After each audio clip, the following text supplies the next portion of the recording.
Hello dear students, welcome back on my YouTube channel. और आज हम लोग बात करने वाले यहाँ पे एक इम्पोर्टेंट टॉपिक के बारे में। और हमारा जो इम्पोर्टेंट टॉपिक है वो है वैश्वीकरण।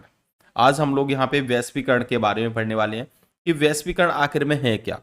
तो सबसे पहले हम लोग यहाँ पे ये समझेंगे कि वैश्वीकरण होता क्या है, उसके बाद वैश्वीकरण के महत्व को समझेंगे और लास्ट में वैश्वीकरण से क्या क्या हानियां होती हैं उनके बारे में हम लोग यहाँ पे चर्चा करेंगे। तो बारी बारी से सब कुछ समझेंगे। तो सबसे पहले हम लोग क्या करते हैं, यहाँ पे वैश्वीकरण के बारे में समझ लेते हैं कि वैश्वीकरण आखिर में होता क्या है। ठीक है, तो यहाँ पे देखिए वैश्वीकरण को समझने के लिए हमने क्या किया, यहाँ पे दो देशों के मैप लिए। एक तो लिया यहाँ पे हमने भारत का मैप लिया है, ठीक है, और एक हमने लिया यहाँ पे चाइना का मैप। दो मैप लिए हैं, ठीक है। अब भारत में भी आपको पता है कई कंपनियां हैं, जैसे कि रिलायंस कंपनी है, एक उदाहरण के लिए समझा रहा हूं आपको, ठीक है। टाटा कंपनी है, ठीक है। चाइना के अंदर भी कई कंपनियां जैसे कि आपको पता है ओप्पो है, ठीक है, वीवो है, ठीक है, और भी आपने पता है टिकटॉक की कंपनी थी, ठीक है नहीं। तो इस तरीके की जो कंपनियां वो चाइना की कंपनी है। अब यहां पे क्या होगा, मान के चलो ये जो है भारत की जो कंपनी है, मान के चलो रिलायंस है, अब वो अपने प्रोडक्ट को चाइना के अंदर सेल करना चाहती है। चाइना के अंदर क्या करना चाहती है, बेचना चाहती है, या फिर वहां पे अपनी एक कंपनी लगाना चाहती है।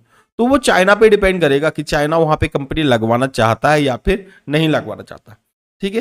तो वो भारत से व्यापार करना चाहता है या नहीं करना चाहता, तो सिंपल सी बात है, वो उसी देश पे डिपेंड करेगा। तो अगर मान के चलो चाइना भारत से व्यापार नहीं चाहता, तो वो क्या करेगा, यहां पे इंडिया के लिए क्या कर देगा, जो ट्रेड पॉलिसी है, जो ट्रेड पॉलिसी होती है ना, उनको क्या कर देगा, ट्रेड पॉलिसी को थोड़ा सा टफ बना देगा, ठीक है। व्यापार की नीति को टफ बना देगा। कैसे बना देगा, वो क्या करेगा, या तो टैक्स बढ़ा देगा, पहला काम, ठीक है, या फिर क्या कर देगा, डॉक्यूमेंटेशन मतलब होता है कागजी कार्रवाई को ज्यादा कर देगा, ठीक है, या फिर क्वालिटी स्टैंडर्ड बढ़ा देगा। ये तीन चीजें करके वो क्या कर सकता है, वैश्वीकरण की प्रक्रिया को नहीं होने देगा। समझ में आ गई बात आपको। तो यहां पे सीधी सीधी बात यह है कि जो लाइसेंस प्रणाली है, ठीक है, उसको क्या कर देगा, वो लाइसेंस प्रणाली को, ठीक है, कठिन बना देगा। लाइसेंस प्रणाली को क्या कर देगा, कठिन बना देगा। और जब लाइसेंस प्रणाली कठिन हो जाएगी तो कोई कंपनी चाहकर भी क्या करेगी, वहां पे अपने ना तो उद्योग लगा पाएगी और ना ही अपने किसी प्रोडक्ट को बेच पाएगी। मान के चलो वो प्रोडक्ट बेचना भी चाहती है, मोबाइल बेचना चाहती है, तो उसको टैक्स ही इतना पे करना पड़ेगा कि उसे उसका फायदा ही नहीं मिलेगा, ठीक है। तो इसीलिए वो कंपनी क्या करेगी, वहां पे प्रोडक्ट को सेल ही नहीं करेगी, ठीक है। तो सिंपल सी बात है, यहाँ पे वैश्वीकरण की प्रक्रिया नहीं होगी। या फिर भारत के लिए भी हम उल्टा इसी तरीके से भारत के लिए भी समझते हैं। मान के चलो भारत जो है वो चाइना के प्रोडक्ट को अपने देश के अंदर नहीं बिचवाना चाहता, तो वो क्या करेगा, वो भी यही काम कर देगा। क्या कर देगा, टैक्स बढ़ा देगा, ठीक है, डॉक्यूमेंटेशन हाई कर देगा।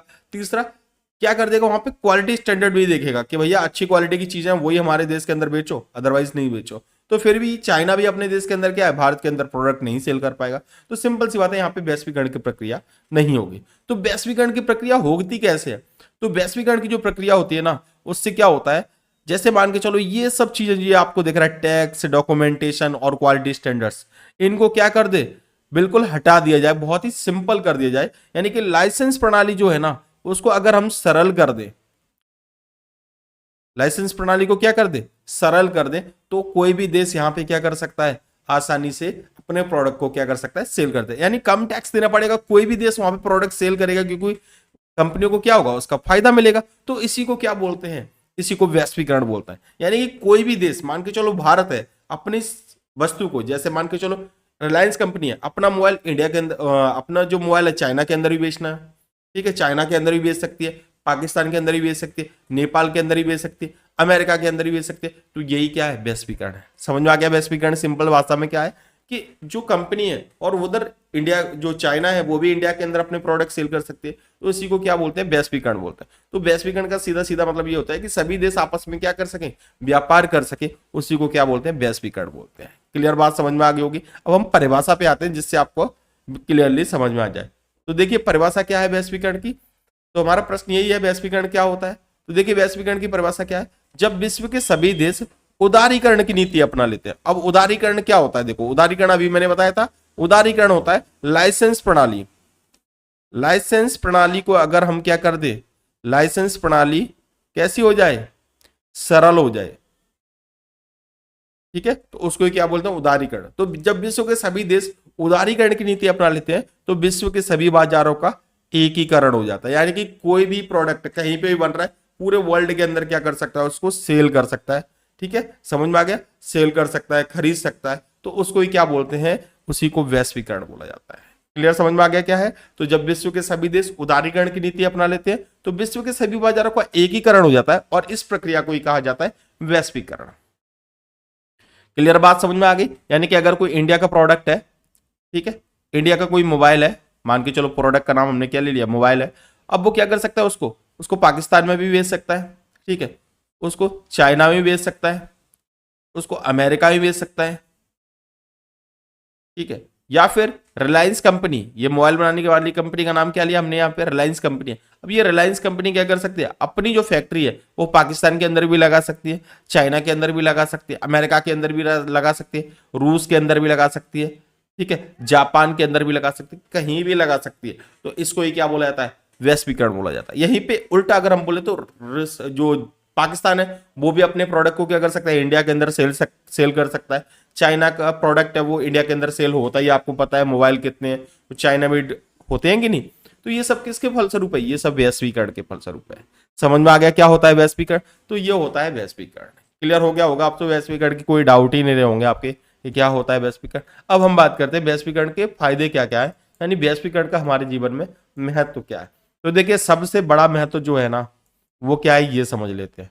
तो देखिए सबसे बड़ा महत्व यहाँ पे सबसे पहला क्या है, तकनीकी ज्ञान का विस्तार। अब आपको पता है हर देश, जैसे अब मान के चलो कोरोना के टाइम की बात करें हम लोग, ठीक है, तो कोरोना में सभी देशों ने तो वैक्सीन बना नहीं ली थी, बनाई थी क्या, नहीं बनाई थी ना। तो इसका मतलब कुछ देशों ने वैक्सीन बना पाई थी, लेकिन सभी देशों ने क्या किया, जिन जिन देशों के पास वैक्सीन नहीं थी उनको भी उन्होंने क्या दी, सप्लाई दी, जिससे लोगों की जान बची। क्लियर, तो यहाँ पे क्या होगा, ये वैश्वीकरण का फायदा होता है। समझ में आ गई। तो क्या है यहाँ पे, सभी देशों के बीच तकनीक का आदान प्रदान से सभी देशों को आपस में जोड़ने में सहायता मिलती है। यानी कि तकनीक का सभी लोग आदान प्रदान करते हैं, जैसे कि संचारी मान के चलो मोबाइल कम्युनिकेशन है कि नहीं, जो कम्युनिकेशन है, अब ये कम्युनिकेशन की वजह से क्या होता है, सभी देश आपस में जुड़े रहते हैं कि नहीं, सभी देश आपस में क्या होते हैं, जुड़े रहते हैं कि नहीं। तो इसका ये फायदा है, ये वैश्वीकरण से सभी देश आपस में इंटरडिपेंडेंट होते हैं, और इंटरडिपेंडेंट जब होते हैं ना, एक दूसरे पे निर्भर हो जाते हैं, तो युद्ध करने के भी चांसेस क्या हो जाते हैं, कम हो जाते हैं, क्योंकि उनको पता है अगर हम युद्ध करेंगे ना तो हमारा ही नुकसान होगा। ठीक है, अगर हम दूसरे मान के चलो चाइना इंडिया से क्या करना चाहे, युद्ध करना चाहे, या फिर इंडिया चाइना से युद्ध करना चाहे, तो पता है दोनों को अगर युद्ध होगा तो क्या हो जाएगा, व्यापार की नीति, ठीक है, बंद हो जाएगी, यानी व्यापार नहीं होगा, और जब व्यापार नहीं होगा तो दोनों देशों को क्या होगा, आर्थिक नुकसान होगा। इसीलिए क्या होता है, जब वैश्वीकरण होता है ना तो दोनों देश क्या होते हैं, युद्ध नहीं करते, आपसी बातों से ही क्या करते हैं, किसी भी मसले को सुलझाने की कोशिश करते हैं। तो पहली बात क्लियर हो गई। ठीक है, सेकंड पॉइंट हमारा यहां पे आता है, सेकंड पॉइंट क्या है, देखिए सेकंड पॉइंट समझ लेते हैं यहाँ पे, एक मिनट रुकना। सेकंड पॉइंट हमारा क्या है यहाँ पे, सेकंड पॉइंट हमारा क्या हो गया, इसको एक मिनट रुको,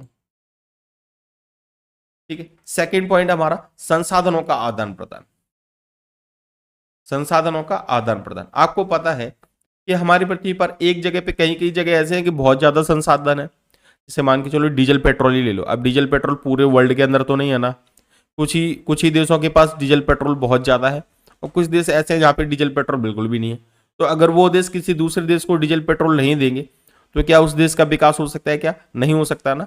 ठीक है, ऐसे उस देश में भी किसी ना किसी संसाधन की कमी होगी, तो वो दूसरे, तो इस तरीके से सभी देश क्या है, आपस में एक दूसरे से क्या करते हैं, जो प्राकृतिक संसाधन होते हैं उनका क्या करते हैं, आदान प्रदान करते हैं, उनको शेयर करते हैं, जिसके कारण सभी देशों का क्या होता रहता है, विकास होता रहता है। ठीक है, तो सेकंड पॉइंट आपका यही है, पृथ्वी पर संसाधनों का वितरण असमान है, वैश्वीकरण की प्रक्रिया के कारण सभी देश संसाधनों का आदान प्रदान करते हैं, जिसके कारण देशों में संसाधनों की कमी है, वे देश भी विकास कर सकते हैं। ठीक है कि नहीं, ये बात क्लियर हो गई, समझ में आ गई दोनों बातें। ठीक है, अब आते हैं हम लोग तीसरी बात पे। तीसरी बात क्या है, देखो बहुराष्ट्रीय कंपनियों का विस्तार। ये तो मैंने आपको एग्जांपल में ही समझा दिया था कि जब वैश्वीकरण की जो प्रक्रिया होती है उसके कारण क्या होता है, कोई भी देश कहीं पे भी क्या कर सकता है, अपनी कंपनी को खोल सकता है। ठीक है, जैसे इंडिया की कंपनी है तो वो अपनी कंपनी को चाइना में भी खोल सकता है, जापान में भी खोल सकता है, अमेरिका में भी खोल सकता है, रूस में भी खोल सकता है, कहीं पे भी खोल सकता है। ठीक है, ऐसे रूस भी अपनी कंपनी को कहीं पे भी खोल सकता है। तो ये सब कुछ, तो इससे क्या होता है, बहुराष्ट्रीय कंपनी बहुत ज्यादा बन जाती है। ठीक है, तो यही है। तो वैश्वीकरण की प्रक्रिया के कारण किसी भी देश का उद्योगपति अन्य देश में अपनी कंपनी स्थापित कर सकता है, जिससे व्यापार करना क्या हो जाता है, सरल हो जाता है। आपको पता है एमएनसी क्यों खोली जाती है, जो बहुराष्ट्रीय कंपनियां हैं वो क्यों खोली जाती हैं? तो उसका सबसे बड़ा कारण यही है कि मान के चलो अगर हम क्या करें, इंडिया की कंपनी अब इंडिया से प्रोडक्ट बना के वहां पे भेजेगी तो बहुत ज्यादा समय लग जाएगा।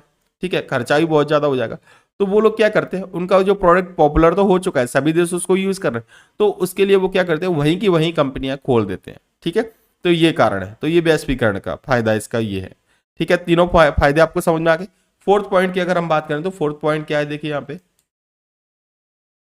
फोर्थ हमारा पॉइंट है यहाँ पे ये।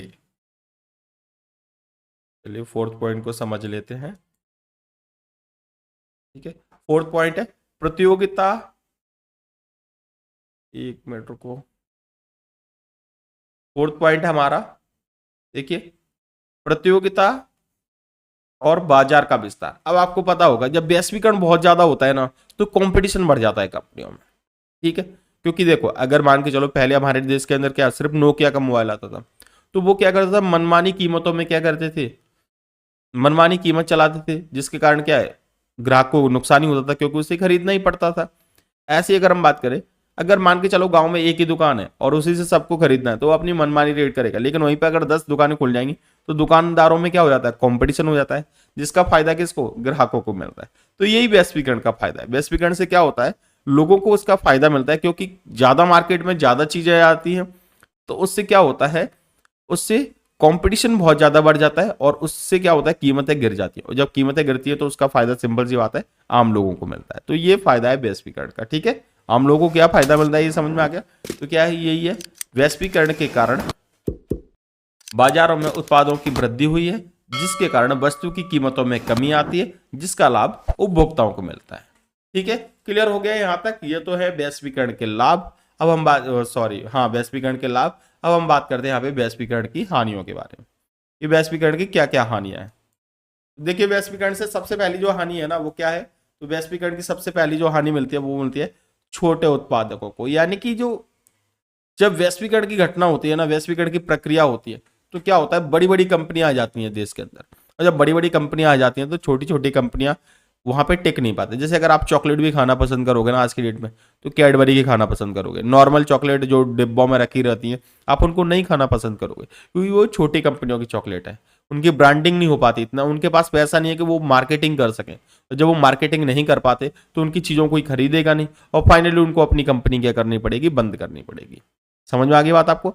तो जो वैश्वीकरण की सबसे बड़ी हानि वो है कि जो छोटे छोटे उत्पादक हैं, छोटी छोटी कंपनियां, वो कंपटीशन ही नहीं कर पाती, कंपीट ही नहीं कर पाती, और जब कंपीट नहीं कर पाती तो उनको लॉस होता है, और फाइनली उनको क्या है, अपनी फैक्ट्रियां क्या करनी पड़ती हैं, बंद करनी पड़ती हैं। ठीक है, तो ये सबसे बड़ा नुकसान है। ठीक है, तो पहला पॉइंट यही है, क्या है, देखो भारत के अनेक छोटे उद्योगों पर वैश्वीकरण का बुरा प्रभाव पड़ा है।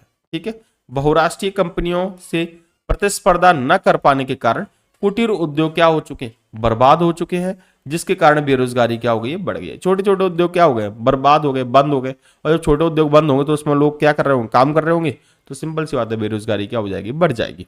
तो ये पहला कारण है। ठीक है, तो यहाँ पे दो लोग बेरोजगार हो गए, एक तो छोटे उद्योगपति बेरोजगार हो गए और दूसरा उसमें काम करने वाले लोग बेरोजगार हो गए।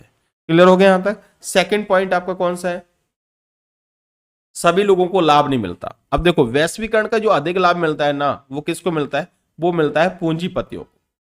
ठीक है, पूंजीपति कौन होते हैं, पूंजीपति वो लोग होते हैं,